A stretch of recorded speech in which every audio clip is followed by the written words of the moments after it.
प्रेमचंद का जन्म सन 1880 में बनारस के लम्ही गांव में हुआ था।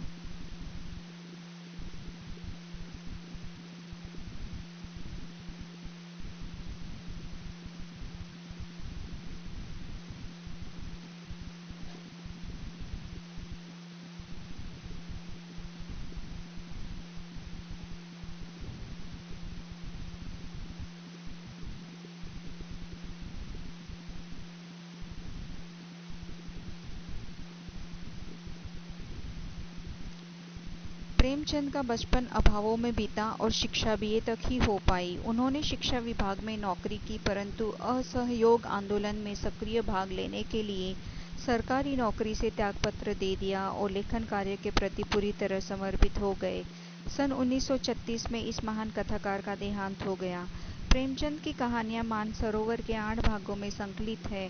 सेवा सदन, प्रेमाश्रम, रंगभूमि, कायाकल्प, निर्मला, गबन, कर्मभूमि, गोदान उनके प्रमुख उपन्यास हैं। उन्होंने हंस, जागरण, माधुरी आदि पत्रिकाओं का संपादन भी किया। कथा साहित्य के अतिरिक्त प्रेमचंद ने निबंध एवं अन्य प्रकार का गद्य लेखन भी प्रचुर मात्रा में किया। प्रेमचंद साहित्य को सामाजिक परिवर्तन का सशक्त माध्यम मानते थे। उन्होंने जिस गांव और शहर के परिवेश को देखा और जिया, उसकी अभिव्यक्ति करके उनके कथा साहित्य में मिलती है। किसानों और मजदूरों की दयनीय स्थिति, दलितों का शोषण, समाज में स्त्री की दुर्दशा और स्वाधीनता आंदोलन आदि उनकी रचनाओं के मूल विषय हैं। प्रेमचंद के कथा साहित्य का संसार बहुत व्यापक है। उसमें मनुष्य ही नहीं, पशु पक्षियों को भी अद्भुत आत्मीयता मिली है। बड़ी से बड़ी बात को सरल भाषा में सीधे और संक्षेप में कहना प्रेमचंद के लेखन की प्रमुख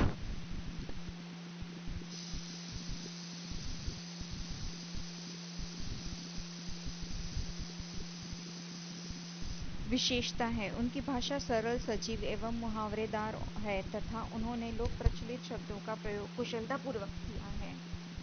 दो बैलों की कथा के माध्यम से प्रेमचंद ने कृषक समाज और पशुओं के भावात्मक संबंध का वर्णन किया है। इस कहानी में उन्होंने यह भी बताया है कि स्वतंत्रता सहज में नहीं मिलती, उसके लिए बार बार संघर्ष करना पड़ता है। इस प्रकार परोक्ष रूप से यह कहानी आज़ादी के आंदोलन की भावना से जुड़ी है। इसके साथ ही इस कहानी में प्रेमचंद ने पंचतंत्र और हितोपदेश की कथा परंपरा का उपयोग और विकास किया है।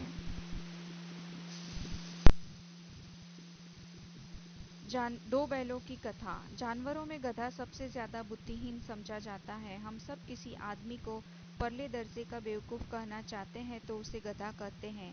गधा सचमुच बेवकूफ है या उसके सीधेपन, उसकी निरापद सहिष्णुता ने उसे यह पदवी दे दी है, इसका निश्चय नहीं किया जा सकता। गायें सींग मारती है। ब्याई हुई गाय तो अनायास ही सिंहनी का रूप धारण कर लेती है। कुत्ता भी बहुत गरीब जानवर है, लेकिन कभी कभी उसे भी क्रोध आ ही जाता है, किंतु गधे को कभी क्रोध करते नहीं सुना न देखा। जितना चाहो गरीब को मारो, चाहे जैसी खराब सड़ी हुई घास सामने डाल दो, उसके चेहरे पर कभी असंतोष की छाया भी न दिखाई देगी। वैशाख में चाहे एक आध बार कुलेल कर लेता हो, पर हमने तो उसे कभी खुश होते नहीं देखा। उसके चेहरे पर एक विषाद स्थायी रूप से छाया रहता है। सुख दुख, हानि लाभ, किसी भी दशा में उसे बदलते नहीं देखा। ऋषियों मुनियों के जितने गुण हैं, वे सभी उसमें पराकाष्ठा को पहुंच गए हैं, पर आदमी उसे बेवकूफ कहता है। सद्गुणों का इतना अनादर कहीं नहीं देखा। कदाचित सीधापन संसार के लिए उपयुक्त नहीं है। देखिए ना, भारतवासियों की अफ्रीका में क्या दुर्दशा हो रही है।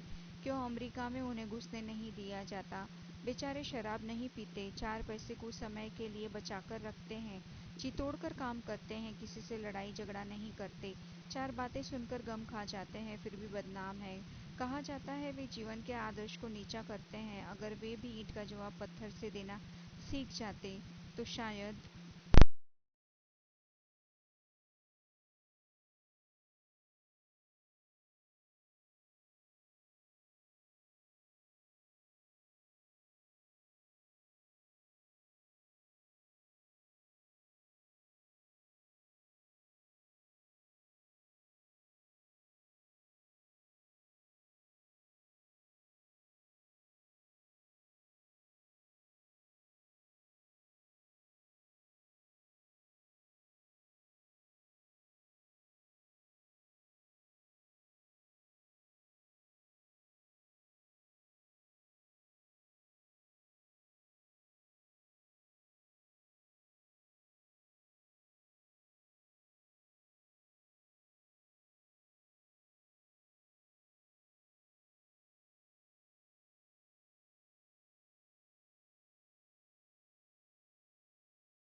अच्छा लगा या बुरा कौन जाने, पर जूरी के साले गया को घर तक गोई ले जाने में दांतों पसीना आ गया।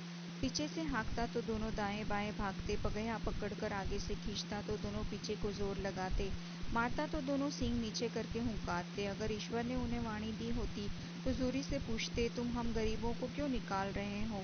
हमने तो तुम्हारी सेवा करने में कोई कसर नहीं उठा रखी।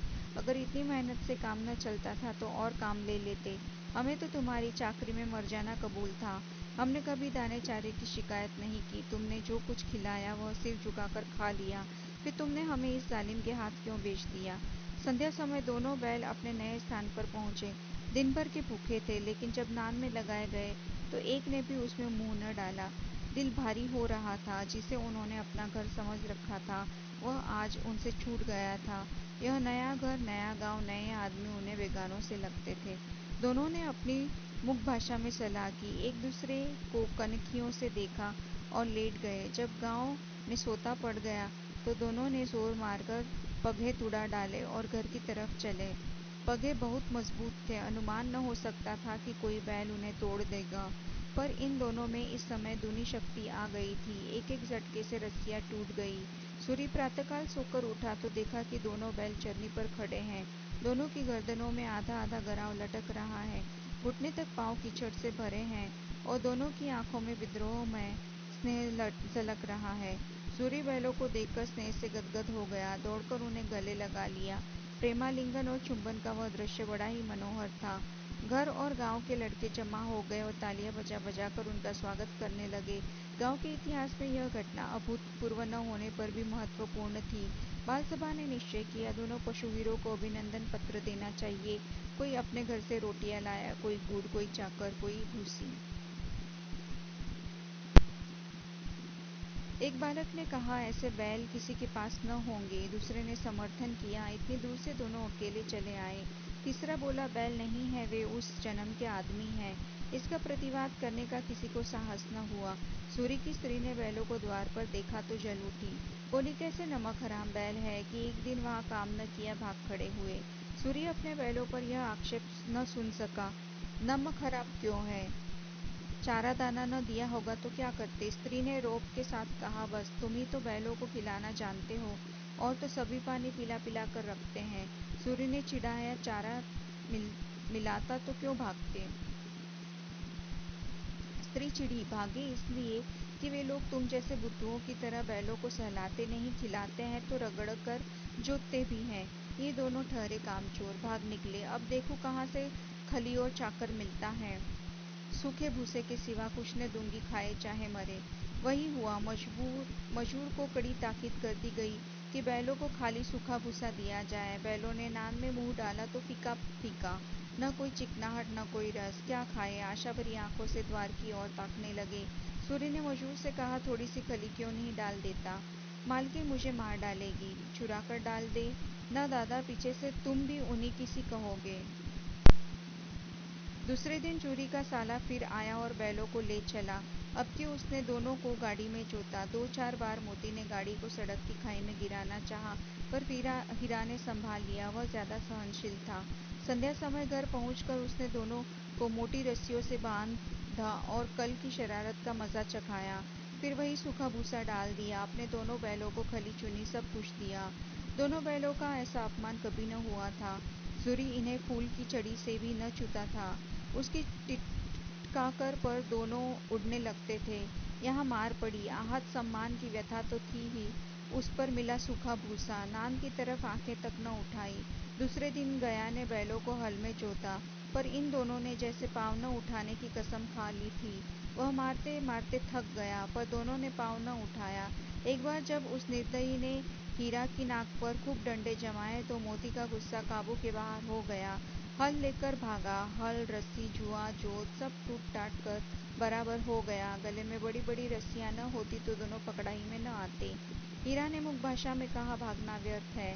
मोती ने उत्तर दिया, तुम्हारी तो इसने जान ही ले ली थी, अब की बड़ी मार पड़ेगी। पड़ने दो, बैल का जन्म लिया है तो मार से कहाँ तक बचेंगे। गया 2 आदमियों के साथ दौड़ा आ रहा है, दोनों के हाथों में लाठियां हैं। मोती बोला, कहो तो दिखा दूं कुछ मजा, मैं भी लाठी लेकर आ रहा है। हीरा ने समझाया, नहीं भाई, खड़े हो जाओ। मुझे मारेगा तो मैं भी एक को गिरा दूंगा। नहीं, हमारी जाति का यह धर्म नहीं है। मोती दिल में ऐंठ कर रह गया। गया आ पहुंचा और दोनों को पकड़कर ले चला। कुशल हुई कि उसने इस वक्त मारपीट न की, नहीं तो मोती भी पलट पड़ता। उसके तेवर देखकर गया उसके सहायक समझ गए कि इस वक्त टाल जाना ही मसलहत है। आज दोनों के सामने फिर वही सूखा भूसा लाया गया। दोनों चुपचाप खड़े रहे। घर के लोग भोजन करने लगे। उस वक्त छोटी सी लड़की 2 रोटियां लेकर निकली और दोनों के मुंह में देकर चली गई। उस एक रोटी से इनकी भूख तो क्या शांत होगी, पर दोनों के हृदय को मानो भोजन मिल गया। यहाँ भी किसी सज्जन का वास है। लड़की भैरों की थी। उसकी माँ मर चुकी थी। सौतेली माँ उसे मारती रहती थी, इसलिए इन बैलों से उसे एक प्रकार की आत्मीयता हो गई थी। दोनों दिन भर जोते जोते डंडे खाते अड़ते शाम को थान पर बांध दिए जाते और रात को वही बालिका उन्हें 2 रोटियां खिला जाती। प्रेम के इस प्रसाद की यह बरकत थी कि 2-2 गाल सूखा भूसा खाकर भी दोनों दुर्बल न होते थे, मगर दोनों की आंखों में रोम रोम में विद्रोह भरा हुआ था।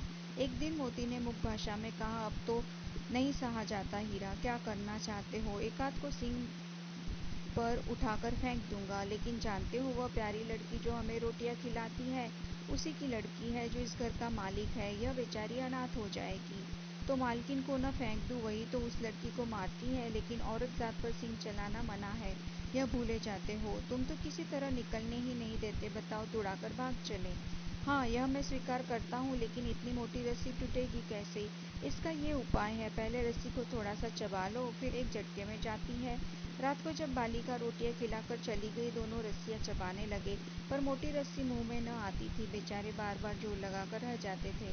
सहसा घर का द्वार खुला और वह लड़की निकली। दोनों सिर झुकाकर उसका हाथ चाटने लगे। दोनों की पूंछें खड़ी हो गई। उसने उनके माथे सहलाए और बोली, खोले देती हूँ, चुपके से भाग जाओ, नहीं तो यहाँ लोग मार डालेंगे। आज घर में सलाह हो रही है कि इनकी नाकों में नाट डाल दिया जाए। उसने गराव खोल दिया, पर दोनों चुपचाप खड़े रहे। मोती ने अपनी भाषा में पूछा, अब चलते क्यों नहीं? हीरा ने कहा, चले तो, लेकिन कल इस अनाथ पर आफत आएगी। अब इसी पर संदेह करेंगे। सहसा बालिका चिल्लाई, दोनों फूफा वाले बैल भागे जा रहे हैं। ओ दादा दादा, दोनों बैल भागे जा रहे हैं, जल्दी दौड़ो।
भागना कायरता है तो फिर यहाँ मरो। बंदा तो 9-2-11 होता है, और जो दौड़ाए, तो फिर कोई उपाय सोचो जल्द। उपाय यही है कि उस पर दोनों जने एक साथ चोट करें। मैं आगे से रगेड़ता हूँ, तुम पीछे से रगेदो। दोहरी मार पड़ेगी तो भाग खड़ा होगा। मेरी और जपटे, तुम बगल से उसके पेट में सिंग घुसेड़ देना। जान जोखिम है, पर दूसरा उपाय नहीं है। दोनों मित्र जान हथेलियों पर लेकर लपके। सांड को भी संगठित शत्रुओं से लड़ने का तजुर्बा न था। वह तो एक शत्रु से मल्लयुद्ध करने का आदी था। जो ही हीरा पर झपटा, मोती ने पीछे से दौड़ाया। सांड उसकी तरफ मुड़ा तो हीरा ने रगेदा। सांड चाहता था कि एक-एक करके दोनों को गिरा ले, पर ये दोनों भी उस्ताद थे, उसे वह अवसर न देते थे। एक बार सांड चिल्लाकर हीरा का अंत कर देने के लिए चला कि मोती ने बगल से आकर पेट में सींग भोंक दिया। सांड क्रोध में आकर पीछे फिरा तो हीरा ने दूसरे पहलू में सींग चुभा दिया। आखिर बेचारा जख्मी होकर भागा और दोनों मित्रों ने दूर तक उसका पीछा किया, यहाँ तक कि सांड बेदम होकर गिर पड़ा। तब दोनों ने उसे छोड़ दिया। दोनों मित्र विजय के नशे में झूमते चले जाते थे। मोती ने अपनी सांकेतिक भाषा में कहा, मेरा जी तो चाहता था कि बच्चा को मार ही डालूं। हीरा ने तिरस्कार किया, गिरे हुए बैरी पर सींग न चलाना चाहिए। यह सब ढोंग है, बैरी को ऐसा मारना चाहिए कि फिर न उठे। अब घर कैसे पहुंचेंगे वह सोचो, पहले कुछ खा ले तो सोचे। सामने मटर का खेत था ही मोती उसमें घुस गया। हीरा मना करता रहा पर उसने एक न सुनी। अभी 2 ही 4 ग्रास खाए थे कि 2 आदमी लाठियां लिए दौड़ पड़े और दोनों मित्रों को घेर लिया। हीरा तो मेड़ पर था, निकल गया। मोती सींचे हुए खेत में था, उसके खुर कीचड़ में घसने लगे, न भाग सका, पकड़ लिया। हीरा ने देखा संगी संकट में है तो लौट पड़ा। फंसेंगे तो दोनों फंसेंगे। रखवालों ने उसे भी पकड़ लिया। प्रातःकाल दोनों मित्र कांची हाउस में बंद कर दिए गए। दोनों मित्रों को जीवन में पहली बार ऐसा साबिका पड़ा कि सारा दिन बीत गया और खाने को एक तिनका भी न मिला। समझ ही में न आता था यह कैसा स्वामी है।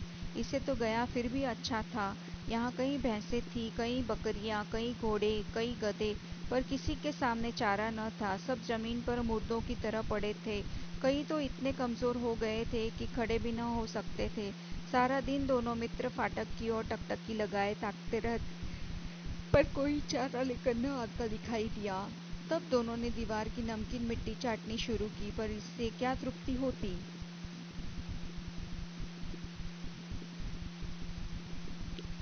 रात को भी जब कुछ भोजन न मिला तो हीरा के दिल में विद्रोह की ज्वाला दहक उठी। मोती से बोला, अब तो नहीं रहा जाता मोती। मोती ने सिर लटकाए हुए जवाब दिया, मुझे तो मालूम होता है प्राण निकल रहे हैं। इतनी जल्द हिम्मत न हारो भाई, यहाँ से भागने का कोई उपाय निकालना चाहिए। आओ दीवार तोड़ डालें, मुझसे तो अब कुछ नहीं होगा। बस इसी बुते पर अकड़ते थे, सारी अकड़ निकल गई। बाड़े की दीवार कच्ची थी, हीरा मजबूत तो था ही। अपने नुकीले सींग दीवार में गड़ा दिए और जोर मारा तो मिट्टी का एक चिप्पड़ निकल आया। फिर तो उसका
आधी रात से ऊपर जा चुकी थी। दोनों गधे अभी तक खड़े सोच रहे थे कि भागे या न भागे, और मोती अपने मित्र की रस्सी तोड़ने में लगा हुआ था।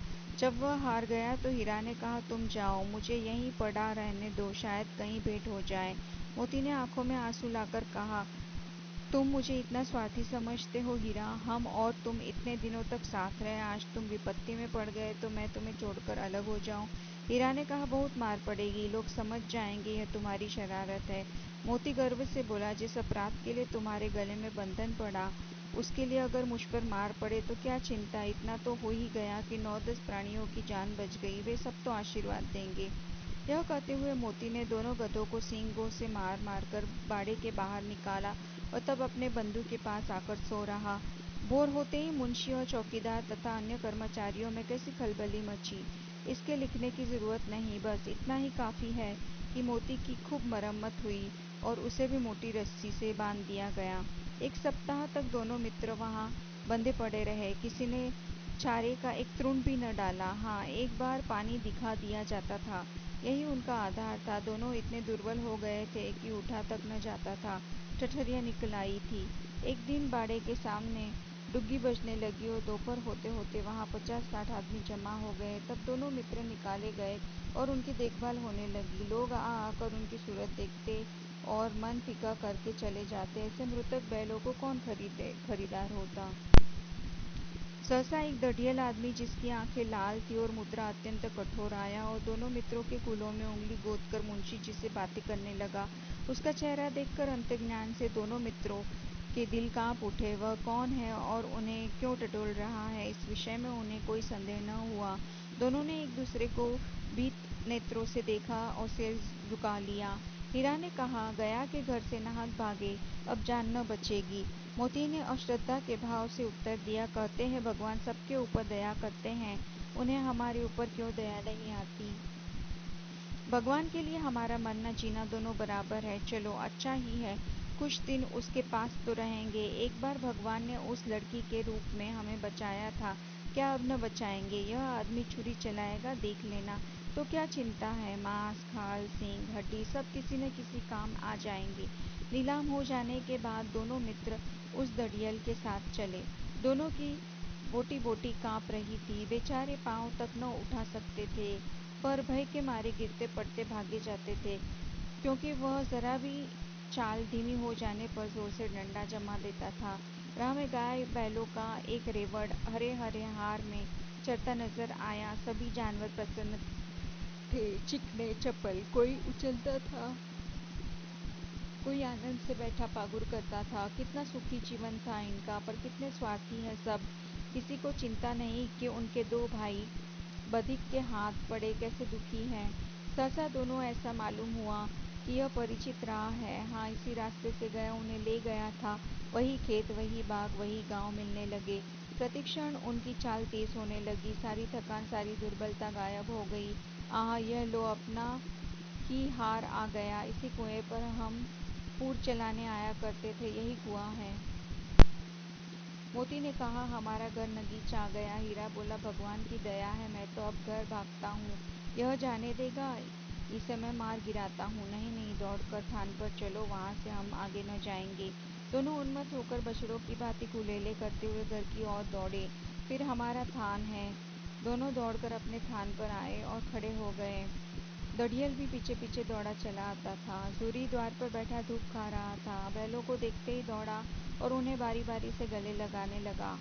मित्रों की आंखों से आनंद के आंसू बहने लगे। एक सूरी का हाथ चाट रहा था। दड़ियल ने जाकर बैलों की रस्सियां पकड़ ली। सूरी ने कहा, मेरे बैल है। तुम्हारे बैल कैसे? मैं मवेशी खाने में नीलाम लिए आता हूँ। मैं तो समझा हूँ चुराए लिए आते हो। चुपके से चले जाओ, मेरे बैल है, मैं बेचूंगा तो बिकेंगे। किसी को मेरे बैल नीलाम करने का क्या अख्तियार है? जाकर थाने में रपट कर दूंगा। मेरे बैल है, इसका सबूत यह है कि मेरे द्वार पर खड़े हैं। दड़ियल चिल्लाकर बैलों को जबरदस्ती पकड़ ले जाने के लिए बढ़ा। उसी वक्त मोती ने सींग चलाया। दड़ियल पीछे हटा। मोती ने पीछा किया। दड़ियल भागा, मोती पीछे दौड़ा। गांव के बाहर निकल जाने पर वह रुका, पर खड़ा दड़ियल का रास्ता देख रहा था। दड़ियल दूर खड़ा धमकियां दे रहा था, गालियां निकाल रहा था, पत्थर फेंक रहा था, और मोती विजयी शूर की भांति उसका रास्ता रोके खड़ा था। गांव के लोग यह तमाशा देखते थे और हंसते थे। जब दढ़ियल हार कर चला गया तो मोती इकड़ता हुआ लौटा। हीरा ने कहा, मैं डर रहा था कि कहीं तुम गुस्से में आकर मार न बैठो। अगर वह मुझे पकड़ता तो मैं भी मारे न छोड़ता। अब न आएगा। आएगा तो दूर ही से खबर लूँगा, देखूँ कैसे ले जाता है। लो, गोली मरवा दे। मर जाऊँगा पर उसके काम तो न आऊँगा। हमारी जान को कोई जान ही नहीं समझता, इसीलिए कि हम इतने सीधे हैं। जरा देर में नांदों में खली, भूसा, चोकर और दाना भर दिया गया और दोनों मित्र खाने लगे। सूरी खड़ा दोनों को सहला रहा था और बीसों लड़के तमाशा देख रहे थे। सारे गांव में उत्साह सा मालूम होता था। उसी समय मालकिन ने आकर दोनों के माथे चूम लिए।